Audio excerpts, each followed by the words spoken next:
Este filme é dedicado aos cidadãos indianos e tibetanos que deram a vida pela política para a frente do governo da Índia, pela Operação Leghorn do Ministério da Defesa e pela Operação Circo da CIA.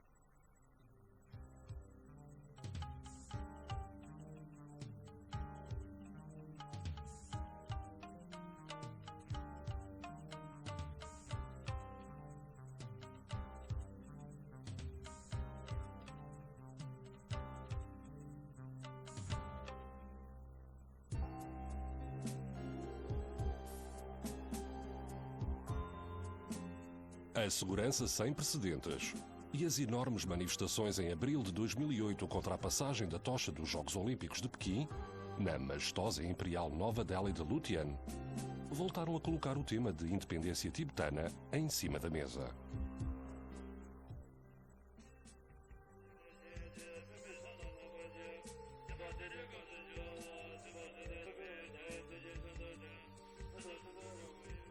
Por que razão o Tibete continua a definhar sob o jugo da opressão chinesa?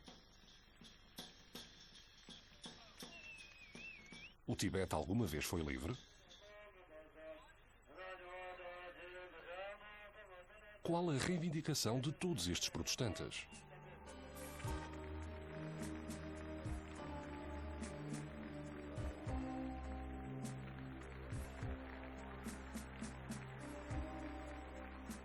O que levou os tibetanos a fugirem para a Índia? E por que motivo a Índia dá refúgio aos tibetanos, apesar de historicamente ceder perante a pressão chinesa?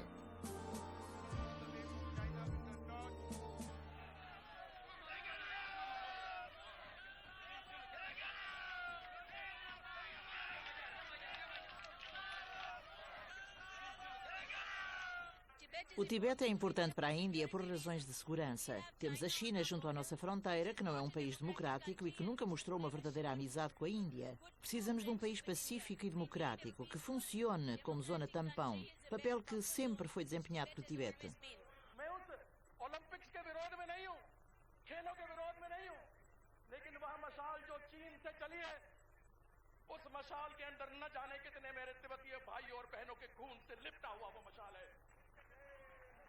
और यही कारण है कि आज एक खिलाड़ी होने के नाते मैं उस खेल में कभी भाग नहीं लूंगा जहां इस प्रकार की मशाल होगी।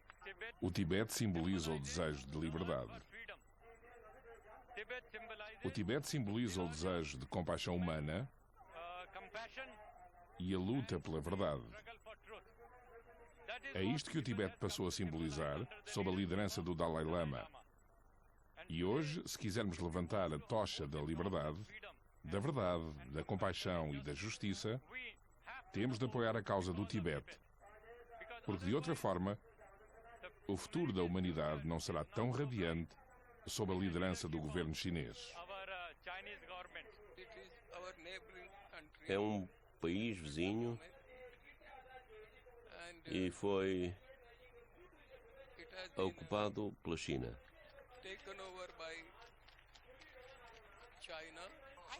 Eu penso que o Tibete é importante para a Índia, porque durante 49 anos o povo indiano, desde o presidente Jawaharlal Nehru e os governos que seguiram, deram refúgio aos tibetanos no exílio, receberam representantes tibetanos eleitos no exílio. O Tibete é um país que ama a paz e a juventude do Tibete precisa de saber qual é a sua pátria.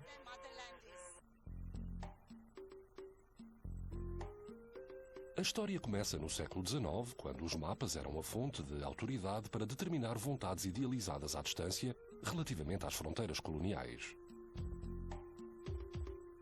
No início do século XX, o perspicaz vice-rei da Índia, Lord Curzon, agia frequentemente como se a Índia fosse um país independente da Grã-Bretanha, com diferentes objetivos, à cabeça dos quais se encontrava o desejo de assegurar as suas fronteiras contra uma possível expansão russa e chinesa.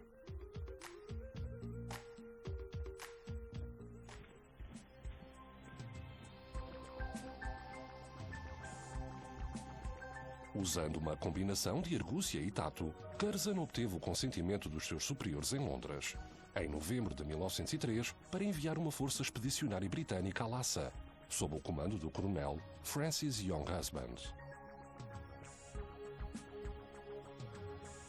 A 3 de agosto de 1904, Esta força teve o seu primeiro vislumbre dos telhados e florões dourados do Palácio de Potala, em Lhasa.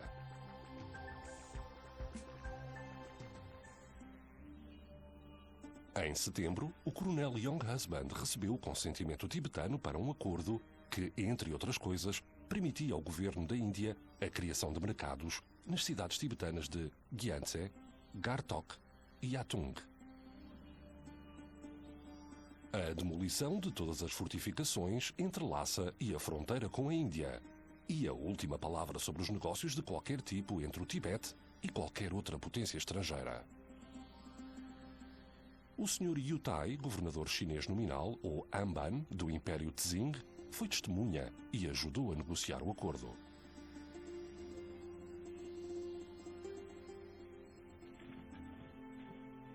Entre 1904 e 1947, o governo da Índia Britânica destacou 3 agentes políticos com escoltas militares para o Tibete. O principal objetivo da política britânica era manter as potências estrangeiras longe de Lhasa e da fronteira nordeste da Índia, em particular os chineses. Em 1910, quando as tropas chinesas invadiram o Tibete com ordens para deter o 13º Dalai Lama, este escapou por pouco à captura e fugiu para o exílio na Índia. Podemos vê-lo aqui com o seu anfitrião e amigo Sir Charles Bell, o conselheiro político do governo indiano em Sikkim. A China vivia tempos conturbados após o colapso da dinastia Tzing em 1912, com a morte da imperatriz viúva Cixi. Os tibetanos aproveitaram a ocasião e uma revolta armada em abril de 1912 expulsou cerca de 3.000 soldados chineses. Lhasa, pela primeira vez desde o século XVIII, ficava totalmente livre de soldados e oficiais chineses. Formal e efetivamente, o Tibete tornou-se num estado autónomo e assim permaneceu até nova invasão da China, em 1950. Claro que era livre, por isso é que temos o hino nacional, a bandeira nacional, a nossa própria moeda, a nossa língua. Tudo isso era nosso. Os britânicos na Índia viam o Tibete como uma zona tampão muito conveniente entre eles e a China. A fronteira não tinha praticamente qualquer vigilância, não necessitava de quaisquer defesas. Não havia qualquer perigo de invasão ou de forças hostis ao longo de toda aquela extensa fronteira, desde Ladakh até Assam.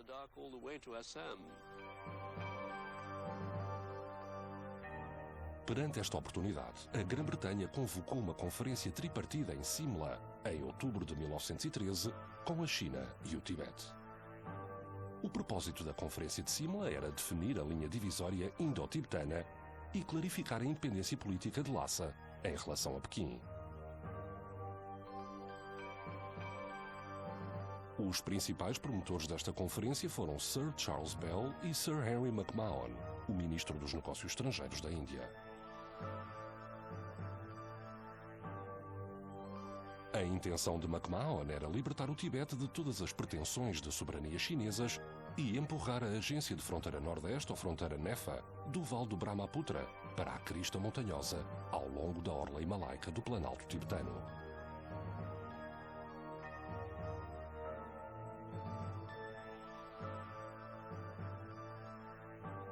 A linha foi demarcada em 2 mapas numa escala de 125 milímetros para 1 quilómetro e foi aceito pelo delegado tibetano e pelo Sr. Ivan Shen.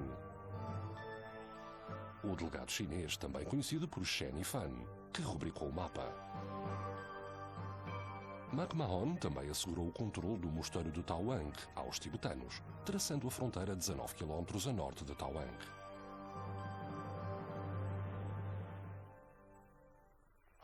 Depois do acordo de cessar-fogo concluído em 1904, o Tibete não ficou visto como um parceiro de igual direito em relação à Índia Britânica. Apesar disso, depois do abandono dos representantes chineses, a Índia Britânica e o Tibete chegaram a um acordo bilateral sobre estes protocolos e ainda consideramos que estamos vinculados através do que foi acordado. O acordo de Simla é uma obrigação para nós.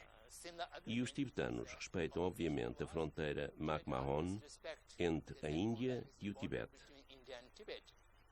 Mas, atualmente, o governo da Índia recusa-se a mencionar a linha McMahon e não sei porquê. Tal como a China não está disposta a mencionar esse facto.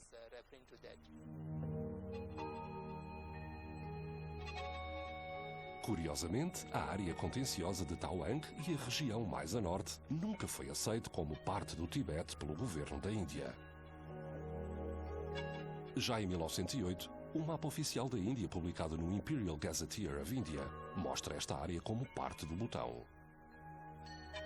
Porém, o governo indiano achou que naquele tempo o Império não tinha necessidade de impor a sua presença no terreno e nem sequer publicaram oficialmente novos mapas com a linha McMahon até 1937, quando o volume 14 da coleção de tratados de Siu Etchison foi publicado. Além disso, os serviços de topografia da Índia começaram a mostrar a linha McMahon como a fronteira nordeste, apesar de não estar demarcada.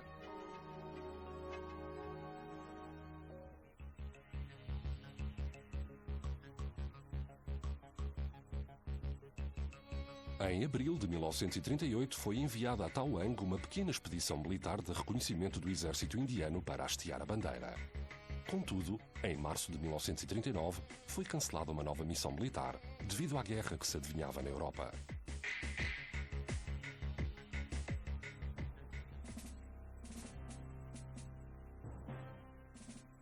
Em 1947, quando os britânicos se preparavam para abandonar a Índia, já haviam começado a transcrever a linha McMahon dos mapas para o terreno e foram estabelecidos postos fronteiriços a cargo do grupo paramilitar Assam Rifles em Dirang Dzong e Welong.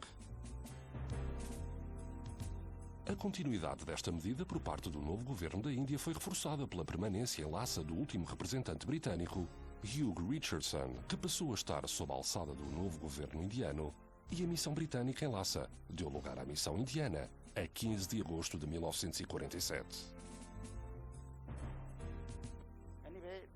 Subitamente chegou esta exigência que dizia que o Major Krishnatri, com as suas tropas, os Marathas, devia marchar até ao Tibete para tomar o controlo como comandante da escolta do exército indiano e fazer isso o mais rapidamente possível. Foi assim que aconteceu. Devia fazer o mesmo que o meu antecessor, o Major Peltrop, fazer o mesmo que os britânicos, sem efetuar qualquer alteração, fazer exatamente o mesmo serviço, com a mesma escolta a cavalo que costumavam ter. Eles deixaram os cavalos e os nossos soldados apoderaram-se deles. Aprenderam a montá-los e não houve qualquer mudança. Aqui, o Major Krishnatri aparece numa fotografia na fronteira tibetana de Sikkim com o chefe espião tibetano do governo indiano, Arthur Hopkinson, e Lady Mountbatten.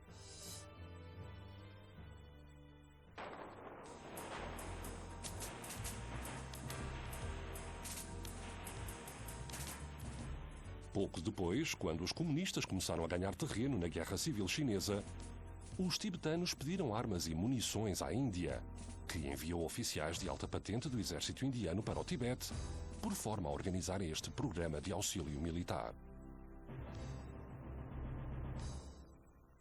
A Índia e a China nunca partilharam uma fronteira. Antes de 1949, havia uma fronteira entre o Tibete e a Índia.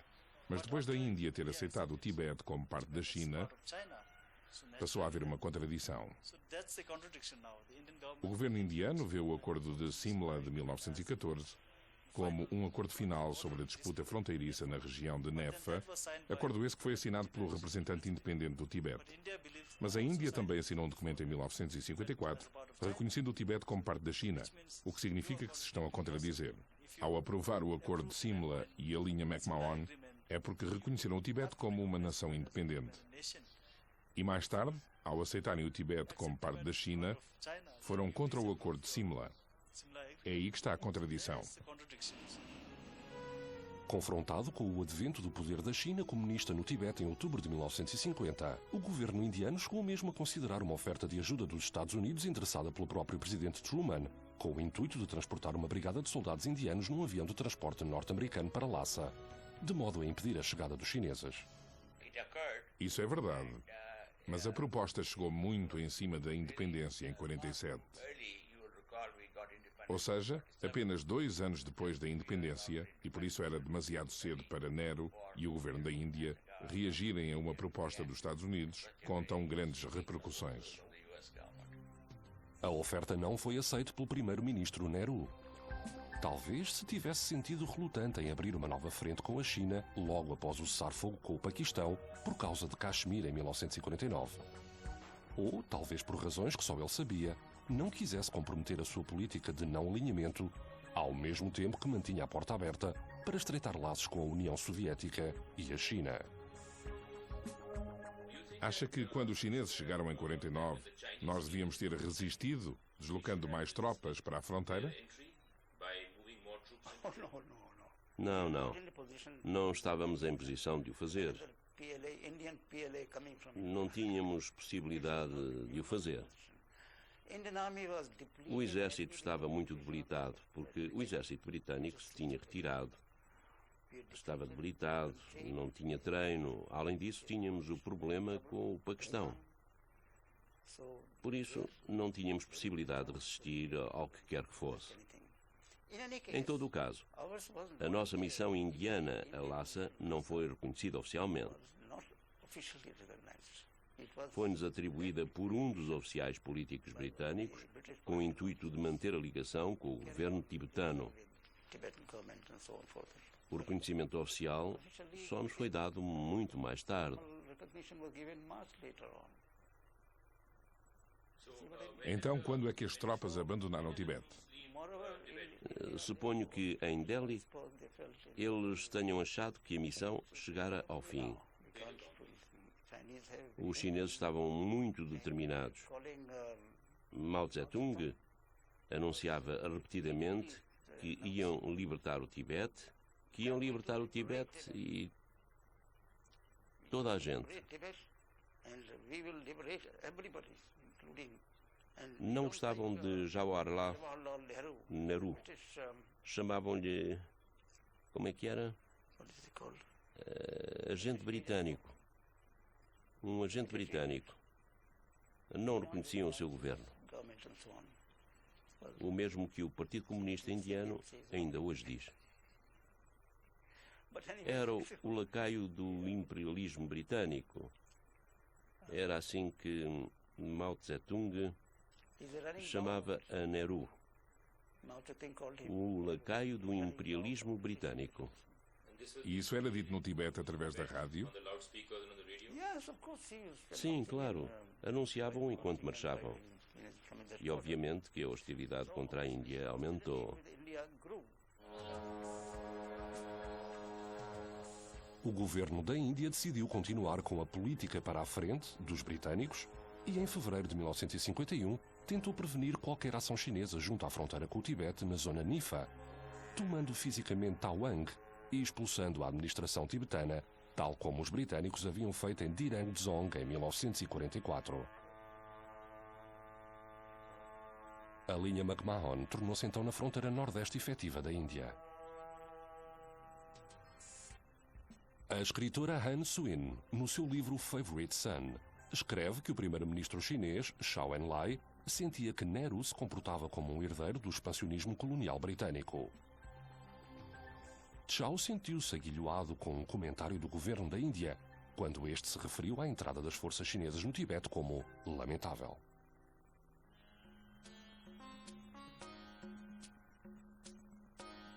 No início da década de 1950, quando a agenda pessoal de Nehru de não alinhamento se revestia de prioridade máxima, o governo da Índia entrou em negociações com os chineses em abril de 1954 para chegar a um novo acordo sobre o comércio no Tibete. Também conhecido por Acordo de Panchil, por um período de 8 anos até junho de 1962. Como consequência, a Índia reduziu a sua presença no Tibete, deixando também de gerir as instalações postais e telegráficas no território e retirando o seu pessoal militar das cidades tibetanas de Yatung e Gyantse.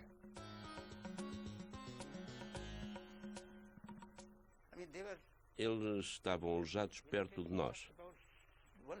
Eram comerciantes britânicos. Não eram uma ocupação, não era uma força de ocupação. Eram agentes de comércio que estavam lá para fazer negócio. Percebe isso? Mas passavam-se, obviamente, outras coisas a coberto do comércio. Bem, não podíamos evitar isso. O senhor fazia parte dos serviços secretos. Recolhia dados e transmitia informação sobre o que se estava a passar. Recolhíamos informação sobre o comércio chinês, sobre os comerciantes e os ladrões que entravam na região. Os dirigentes tibetanos estavam muito satisfeitos com a escolta. Em 1962, quando o acordo deveria ter sido renovado devido às crescentes tensões entre a China e a Índia, o governo indiano deixou o acordo prescrever. E após uma série de erros de política externa, a Índia permitiu que a suzerania chinesa sobre o Tibete se transformasse em soberania por ocupação, frustrando os seus passos titubeantes após a independência para lidar com Lhasa. Como se o Tibete fosse independente.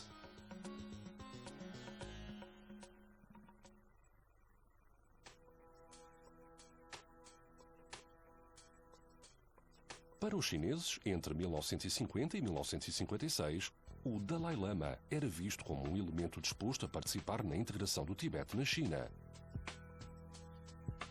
E que, durante a visita a Pequim, em meados da década de 1950, aceitou voluntariamente a liderança do presidente Mao.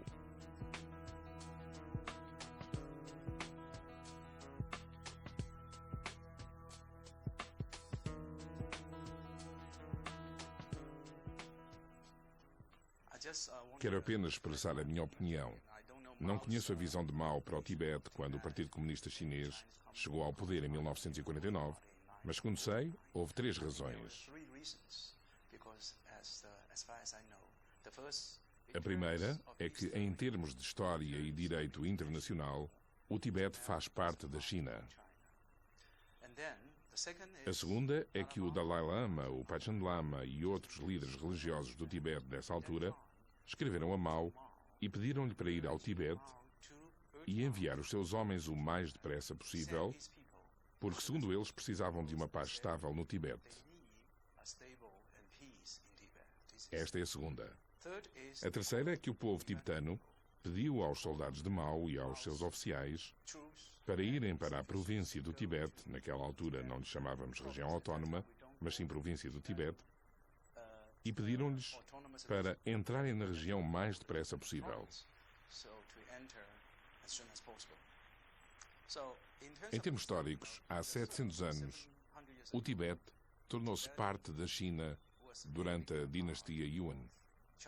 Era uma província onde o Dalai Lama, o Panchen Lama e outros líderes religiosos sofriam bastante sob o domínio do Kuomintang e tiveram muitos outros problemas, incluindo os britânicos, que enviavam tropas para Lhasa, e por isso eles não gostavam dessas pessoas. Em especial as pessoas normais, que esperavam que o novo partido no poder pudesse melhorar-lhes as vidas. No entanto, os chineses afirmam que o Dalai Lama só se voltou contra a República Popular da China quando visitou pela primeira vez a Índia, em 1956. Durante esta visita, o seu irmão Thubten Jigme Norbu, que vivia em Kalimpong, em Bengala Ocidental, e que colaborava com a CIA desde 1950 para organizar e gerir um movimento de guerrilha pela independência tibetana, tentou aparentemente persuadi-lo a ficar na Índia e a não regressar ao Tibete. Outros exilados tibetanos na Índia e oficiais norte-americanos também partilhavam desta opinião. Porém, só quando o primeiro-ministro chinês, Zhou Enlai, que também se encontrava de visita à Índia, o convenceu com a ajuda de Nehru, é que o Dalai Lama concordou em regressar ao Tibete.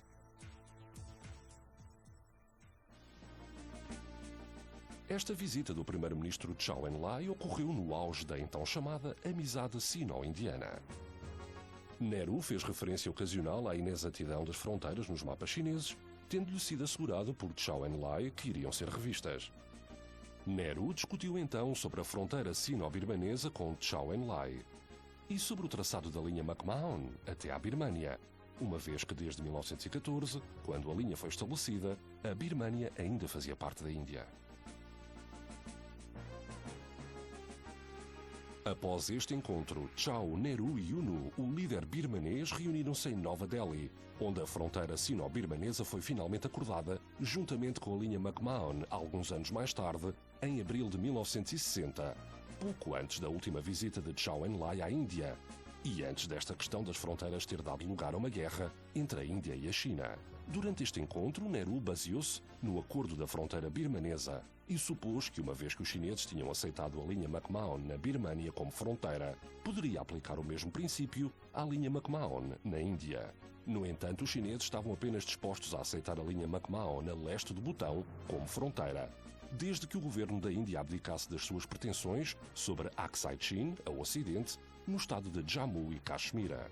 Os chineses tinham construído a sua estrada de ligação a Xinjiang através deste território árido, desolado e inabitável, e não faziam tensões de abrir mão dele. Entretanto, no Tibete sopravam ventos de mudança. Em 1959, a rebelião da tribo Khampa, que durava há 3 anos, transformou-se numa revolta muito mais generalizada, em resultado da colaboração entre a CIA e os serviços secretos indianos. A CIA era o principal parceiro que apoiava e orquestrava a insurreição sob o nome de código Operação Circo, naquela que foi mais uma clássica operação baseada na ideologia para a frente. Houve uma operação chamada Operação Circo entre os serviços secretos e a CIA. Treinavam guerrilheiros na Índia e transportavam-nos para o Tibete. Operavam sob o nome de Grupo 22. Existem muitas imagens sobre isso. Quando é que a Operação Circo começou realmente?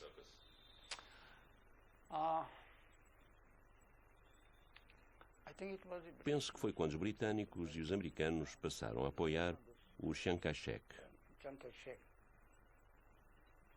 que se opunha ao domínio comunista.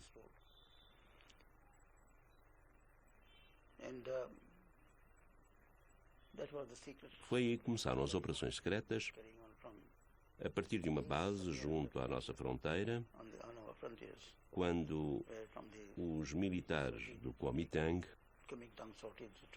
começaram a enviar armas e material para os rebeldes tibetanos. Em março de 1959, os combates começaram em Lhasa e o Dalai Lama saiu em apoio dos rebeldes, proclamando a independência do Tibete. Quando ele ia para atravessar aqui a ponte sozinho, sem armas e sem guarda-costas, os tibetanos e os habitantes locais colocaram-se à volta do palácio de Norbolinka e não iam entregar o Dalai Lama ao exército chinês. Isto foi a 10 de março de 1959. Os chineses ocuparam Norbolinka e Sua Santidade fugiu do palácio para a Índia. Com a ajuda do agente da CIA, Tony Poe, o Dalai Lama fugiu de Lhasa a 17 de março de 1959 e atravessou a linha McMahon para Dirang Dzong, na Índia, onde ficou sob a proteção do governo indiano. Ao chegar a Dirang Dzong, foi recebido por cerca de 200 jornalistas indianos e estrangeiros. Nehru concedeu asilo político ao Dalai Lama e, paradoxalmente, o governo indiano permitiu o estabelecimento de um governo tibetano no exílio, sediado na Índia, apesar de, oficialmente, o Dalai Lama não ter recebido licença para exercer qualquer atividade política e de, até à data, a Índia nunca ter reconhecido este governo no exílio. Contudo, depois da fuga do Dalai Lama para a Índia e de Nehru lhe ter concedido asilo, o presidente chinês Mao Tse-tung sentiu-se pessoalmente humilhado e pediu à agência de notícias Xinhua para produzir relatórios sobre os expansionistas indianos a operar no Tibete. As tensões continuaram a escalar enquanto Mao insinuava que a revolta em Lhasa tinha sido provocada pelos indianos. E, a 6 de maio de 1959, Mao publicou A Revolução no Tibete e a Filosofia de Nehru, onde acusava o primeiro-ministro indiano de encorajar os rebeldes tibetanos.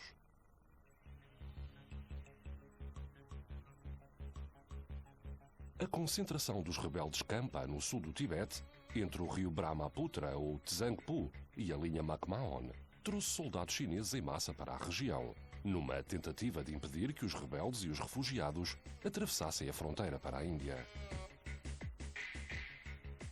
Com o aumento das tensões a 25 de agosto de 1959, as tropas chinesas atacaram uma patrulha indiana em Longzhou, que fazia parte do território indiano.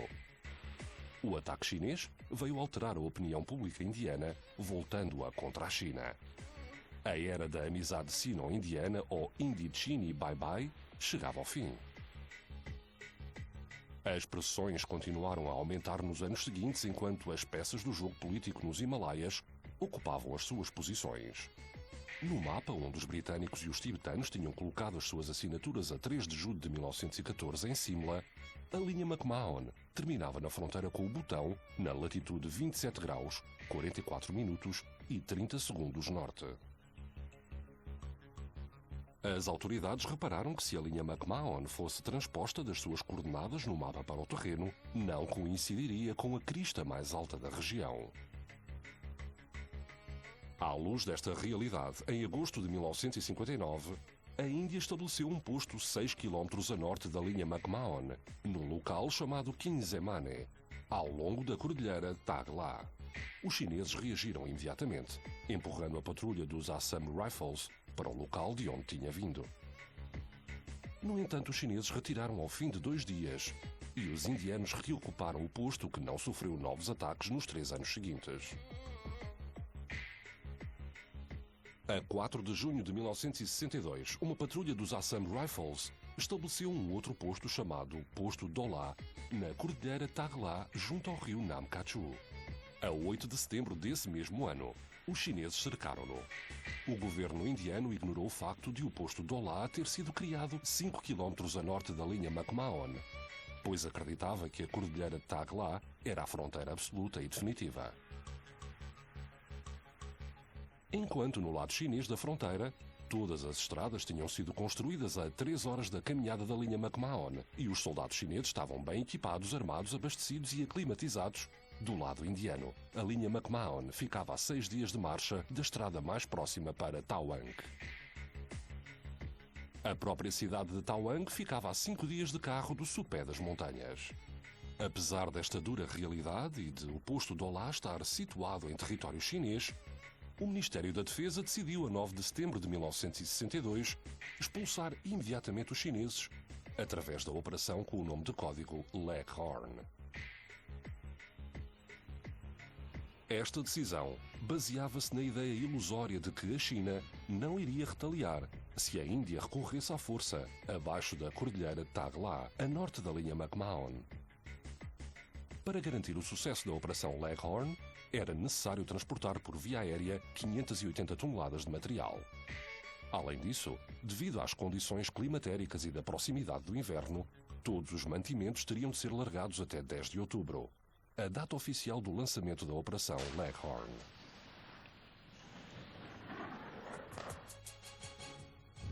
O cônsul-geral indiano em Lhasa enviou um telegrama onde afirmava que os chineses estavam a concentrar artilharia pesada atrás da cordilheira Tagla, em preparação para um ataque a Tawang.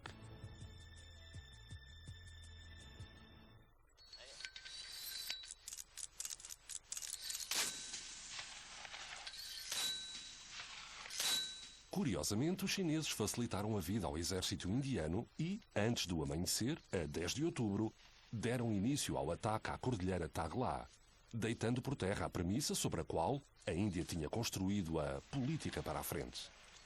Os serviços secretos chineses tomaram conhecimento da Operação Leghorn e entenderam que era melhor atacar enquanto o exército indiano se encontrava desorganizado e a ajuda norte-americana não chegava.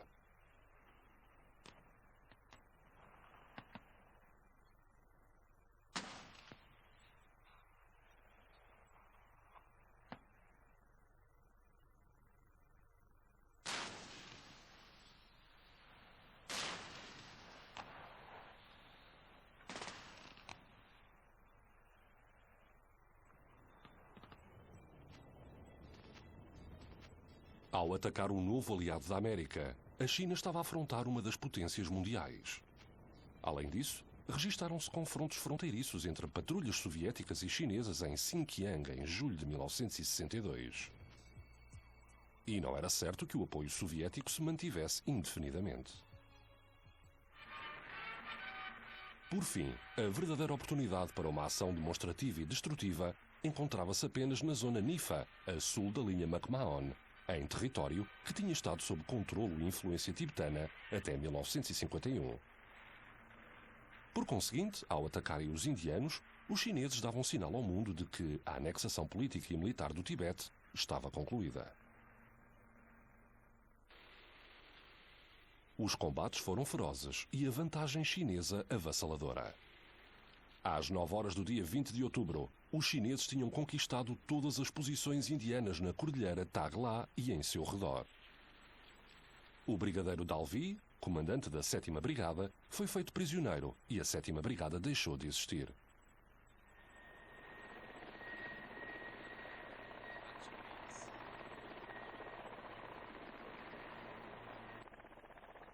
Enquanto o comando-geral indiano em Nifa evacuava de helicóptero, os chineses ocuparam Tawang a 25 de outubro de 1962.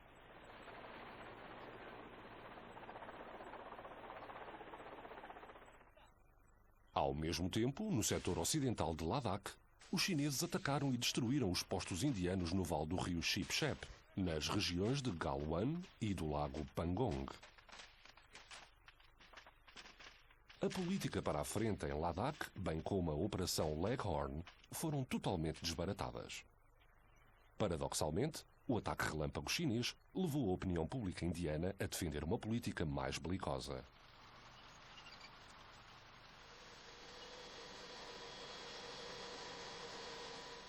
A 29 de outubro, Nehru aceitou a oferta americana de auxílio e os fornecimentos por via aérea começaram quase imediatamente. A Força Aérea Norte-Americana efetuava 8 voos diários para Nova Delhi, transportando 20 toneladas de equipamento em cada um. Estes aviões eram reabastecidos e dirigiam-se invariavelmente para a cidade de Leh com a sua carga. Os britânicos foram ainda mais rápidos e o seu primeiro carregamento de armas aterrou em Nova Delhi no dia em que Nehru aceitou a oferta do presidente Kennedy. A 17 de novembro de 1962, todos os postos indianos em território reivindicado pelos chineses em Aksai Chin, ou no setor ocidental, tinham sido dizimados, à exceção dos que se encontravam à volta do vale de Chuzhou. A infantaria chinesa iniciou as suas movimentações a 18 de novembro e o ataque chinês intensificou-se. Por volta do meio-dia, quando os chineses alcançaram a linha por si reivindicada, os disparos chegaram ao fim e Chuzhou foi poupado. Entretanto, na região de Nifa, as posições do exército indiano eram as seguintes. O 4º Corpo do Exército defendia Tawang, a Brigada 65 da 4ª Divisão defendia Dirang Dzong e a Brigada 48 da 4ª Divisão defendia Bomdila.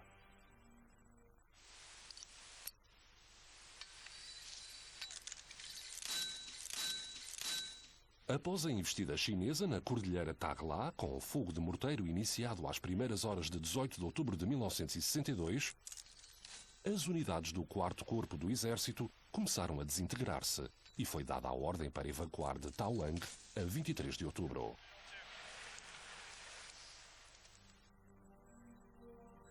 Os chineses ocuparam Tawang sem oposição a 25 de outubro. Depois disso, houve um intervalo de algumas semanas em que não se registaram combates, enquanto os chineses reforçavam as suas linhas de abastecimento e construíam rapidamente estradas para facilitar o apoio logístico. Às primeiras horas de 18 de novembro, atacaram o quartel-general da Brigada 65 em Dirang Dzong, obrigando o exército indiano a retirar da cidade.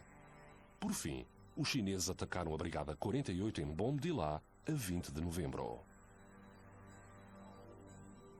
A Brigada 48 era a última formação do exército indiano que restava na região de Nifa, e também ela se desintegrou às 15 horas de 20 de novembro, concluindo assim a derrota do exército indiano e a vitória chinesa no território. Mais de 3.500 soldados do exército indiano, na sua maioria pertencentes à 7ª Brigada, foram feitos reféns de guerra e enviados para campos de prisioneiros na China. O brigadeiro Dalvi, visto aqui com os seus captores chineses, foi o oficial de maior patente do exército indiano a ser capturado. Este foi o capítulo mais negro da até então gloriosa história do exército indiano. Ao fim da noite de 20 de novembro, apenas um dia antes do cessar-fogo unilateral declarado pelos chineses em ambos os setores da batalha, Nehru atuou em 3 frentes. Primeiro, ordenou a detenção a nível nacional de várias centenas de líderes do Partido Comunista da Índia. Segundo, nomeou o general J.N. Chaudhry como novo chefe do Estado-Maior do Exército, em sucessão ao general P.N. Thapar, que se havia demitido do cargo. Terceiro, fez um apelo urgente aos Estados Unidos para o fornecimento de caças, com o intuito de atacar os chineses a partir do território indiano e proporcionar cobertura aérea às cidades indianas. Este pedido traduziu-se mais tarde, em novembro de 1963, num exercício aéreo anglo-americano na Índia. Mostramos-lhe agora imagens de um jornal cinematográfico que retratava este exercício. Javelin all-weather fighters from Britain arrive at an airfield near Calcutta to participate in air exercise Shiksha. The main aim of the exercise, under the overall command of the Indian Air Force, is to acquaint our personnel with new radar and communication equipment acquired from the US and the UK.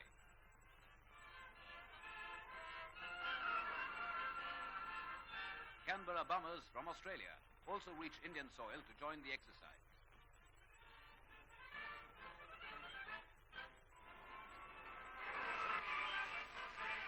A squadron of F-100 Super Sabre jet fighters from the United States are welcomed in Delhi.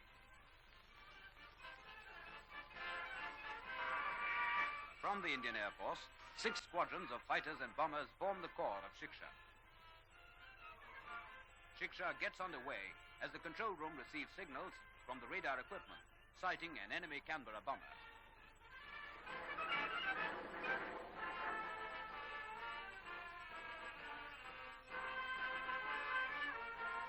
A flurry of activity, and the control alerts an airbase to intercept the enemy aircraft.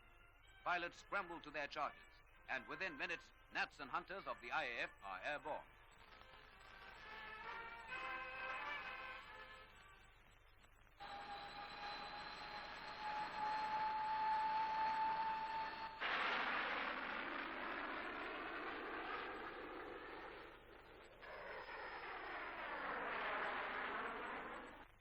Control room again. This time, another order to a different station.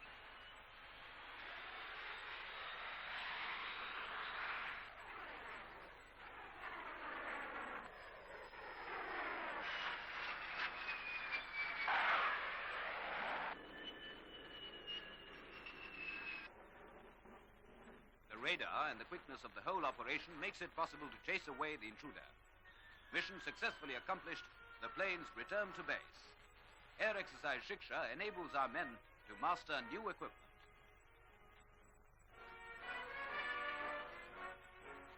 A job well done, a bit of relaxation, but the men keep their eyes and ears open for the call of duty.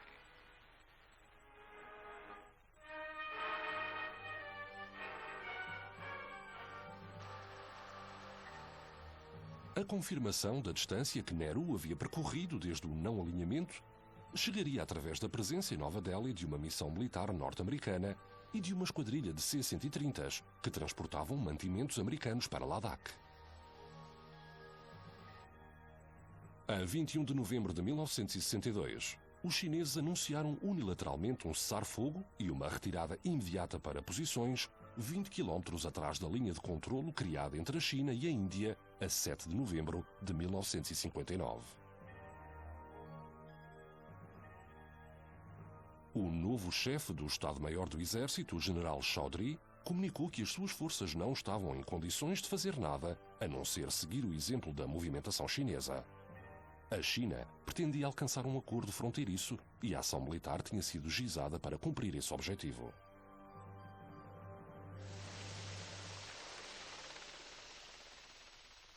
Desta forma, seguiram o tratado clássico, A Arte da Guerra de Sun Tzu. O exército indiano poderia ter obtido benefícios caso se tivesse dado ao trabalho de o ler. A retirada das novas posições fazia parte da estratégia e representava o checkmate político do governo indiano. A política deles era humilhar a Índia e Kuomintang. Era essa a política. Chamavam nomes a Nehru, chamavam nomes aos indianos e a toda a gente. Por isso, era essa a política. Nós sabíamos que a verdadeira intenção era derrotar a Índia. Os chineses nunca estão satisfeitos com o que têm. O pai do Sr. Li Baodong era um oficial do Exército de Libertação do Povo que lutou contra a Índia em 1962. E o Sr. Baodong recorda-se de o seu pai lhe falar sobre esses tempos.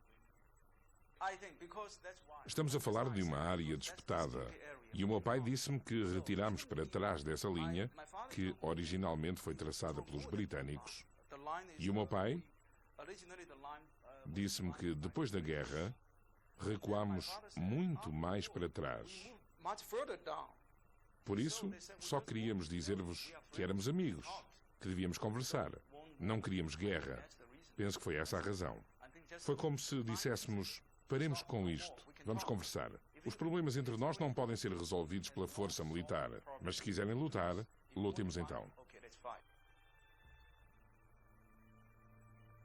Mao planeou uma nova humilhação nacional da Índia para os festejos do Dia do Trabalhador em Pequim, em maio de 1963, quando todos os prisioneiros de guerra e oficiais do exército indiano foram retirados das suas solitárias, vindos de diferentes partes da China e levados para Pequim para serem exibidos acorrentados durante a parada militar. O brigadeiro Dalvi recusou-se, afirmando corajosamente que tal ato violava a Convenção de Genebra. Sensatamente, os chineses voltaram atrás nas suas intenções. Apesar de Nehru se ter encontrado com o presidente Mao em 1954, nunca se preocupou em averiguar a visão que Mao tinha da história. A moralidade não fazia parte da política de Mao. Qin Shi Huangdi, que governou entre 221 e 206 a.C., foi o imperador que fundou a dinastia Qin e a China imperial, que duraria quase 2000 anos. É a ele que os historiadores atribuem a construção da Grande Muralha da China. Era também o imperador favorito de Mao e aquele com que Mao mais vezes era comparado. Qin Shi Huangdi expandiu o território da China e consolidou uma série de pequenas nações num único estado.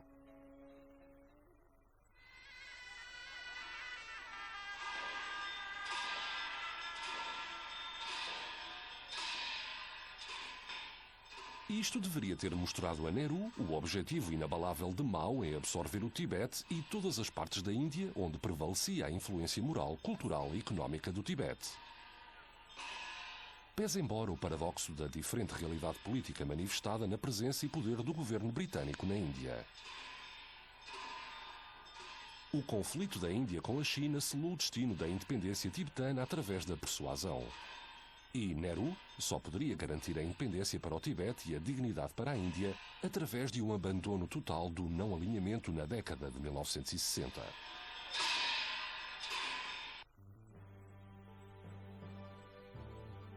Nehru encerrou o consulado chinês em Calcutá em 1963, o que custou à Índia o seu consulado em Lhasa. Quando o primeiro-ministro Vajpayee reconheceu oficialmente o Tibete como parte integral da China, em 2003, durante uma visita àquele país, Lord Curzon deve ter dado voltas na campa. Ao fim de 99 anos, esta decisão veio colocar um ponto final no desejo do governo indiano em manter o Tibete como uma zona tampão entre a Índia e a China. Um desejo que começou com o coronel Young Husband em 1904.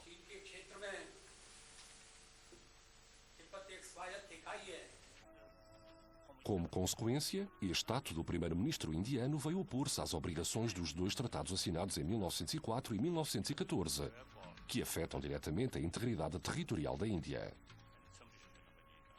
Até à invasão chinesa do Tibete em 1950, ambos os tratados mantinham-se em vigor e a fronteira era pacífica.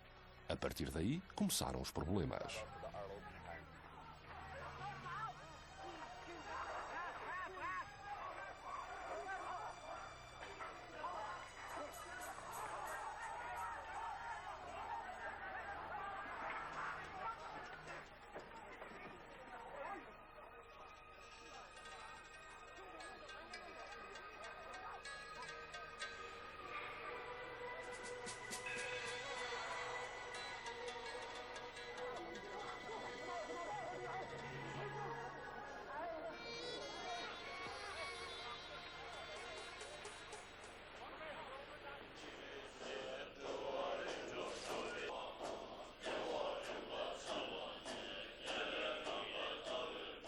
Os anos que se seguiram à revolta de março de 1959 no Tibete viram o Dalai Lama recriar no exílio toda a ancestral cultura tibetana e mostraram como o espírito e a imaginação podem manter o Tibete da década de 1950 vivo em Dharamsala, ainda que tenha sido totalmente apagado em Lhasa.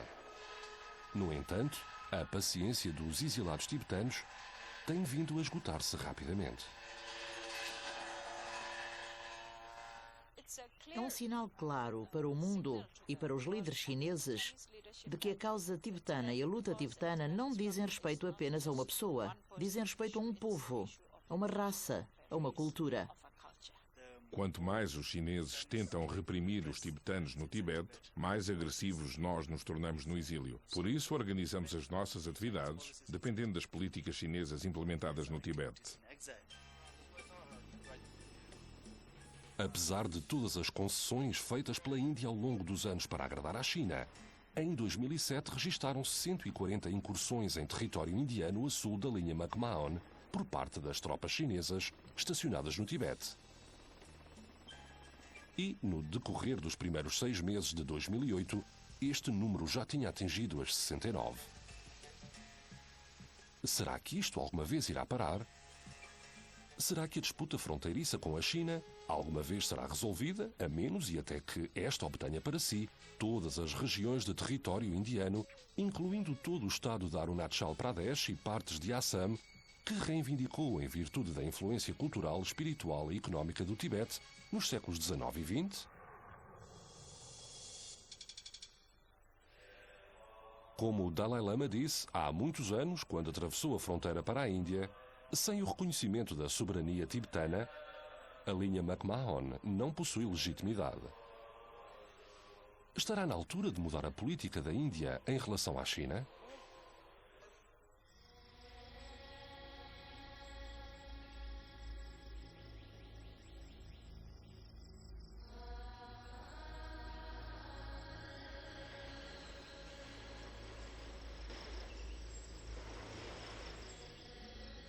O Tibete é também a fonte de 4 dos mais importantes rios da Índia, nomeadamente o Indo, o Ganges, o Sutlej e o Brahmaputra. A China tem uma grave escassez de água doce, uma vez que a indústria eletrónica requer enormes quantidades de água. A China já começou a represar os leitos do Sutlej e do Brahmaputra.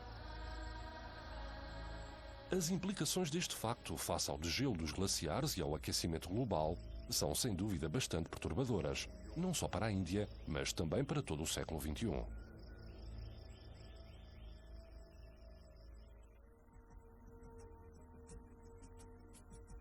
Entretanto, na diáspora tibetana, instalada nos sopés dos Himalaias, no estado de Himachal Pradesh, na Índia, a vida continua tal como acontecia no Tibete, que existia antes dos chineses terem apagado a chama e compaixão do budismo no teto do mundo em 1950.